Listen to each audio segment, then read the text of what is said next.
Now we are being joined by Lieutenant General DS Hooda, former Northern Army Commander. General Hooda, I appreciate your time. Thank you so much.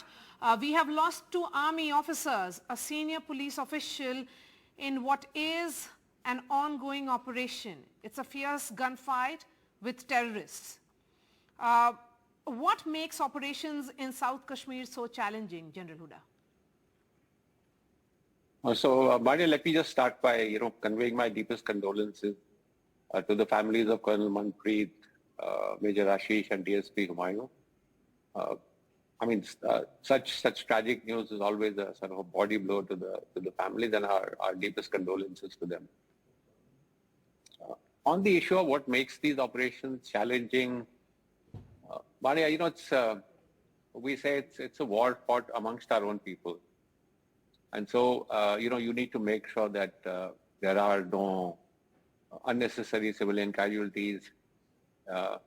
It's difficult to sort of identify and make out, who's a friend, who's the foe, because everyone is similarly stressed. The terrain is very, very tough. So this encounter apparently took place in a forested area.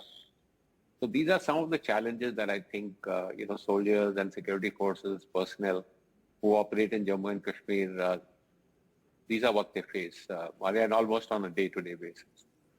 And General Hooda, the attack has been claimed by the Resistance Front, which is an offshoot of the Lashkar-e-Taiba. And they are saying that this is an act of revenge for the killing of their leader, Riaz Ahmed, in Pakistan-occupied Kashmir earlier this month. Do you think there is some kind of operational, challenges in terms of what we do not know? There are several things that we do not know, but the fact is that we have our top officers martyred there. I know, look, Maria, you will not, only people on ground know exactly what the situation is like. And many of these, operations take place in a sort of in an opportunity moment. So from what we know, the information was available to our troops, and that is why they launched the operation. So it wasn't as if it was an operation which was initiated by the Resistance Front. It was initiated by us. Unfortunately, they got into an ambush, and while as much as we do try and prevent these incidents, Maria, the reality is that sometimes these setbacks do happen, and how the army sort of handles these setbacks and gets back to its role is something that is well known to them. And so I wouldn't give too much credence to the story of that we have avenged so and so and so and so got killed in Pakistan, and therefore we have avenged. I think it was more sort of an opportunity that presented itself, which is why this incident has happened. And despite immediate reinforcements, the officers could not be evacuated because of heavy firing from the well-entrenched terrorists, is what the information from the ground zero is coming.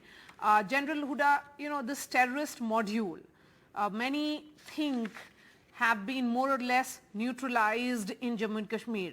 What we have seen in recent times, and I was in Pahalgam only recently, that it's a transformed Kashmir. There is very few deployment also of the army.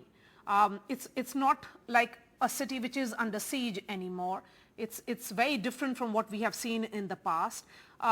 Where do you think the army's role becomes important, particularly after an incident of this nature? So, Maria, as you said, you've been there and you've seen a transformation. Sometimes, we tend to take 1 or 2 incidents and sort of try and exaggerate them in the sense that the security situation has suddenly gone bad. I would be reluctant to sort of say that.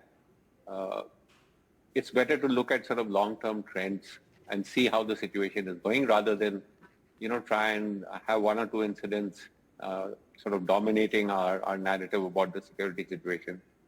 The army has, pretty much controlled the situation in Kashmir. The violent incidents have gone down. And so now the role of the army there is to make sure that the security situation remains under control. And what the sources on ground are suggesting is that this is perhaps the same terrorist module which was responsible for an attack on 5 army soldiers in Jammu's Poonch area in April. And they could be behind the incident in Anantnag. And this new terror module comprises of terrorists from Lashkar-e-Taiba and Jaish-e-Mohammed. And they have been active for the past 6 months. Does this have to do with homegrown terrorists? So, Mani, as I said, we really don't know, what and exactly what has happened. What you are suggesting is likely because we have seen, as I said, some infiltration and incidents taking place in the Jammu region. And the likelihood of groups which have recently entered into the Jammu region, crossing over the Pir Panjal and coming into South Kashmir is very likely. General Hooda, I appreciate your time. Thank you for speaking to NDTV. We'll try and get more details and perhaps have another round of conversation with you soon.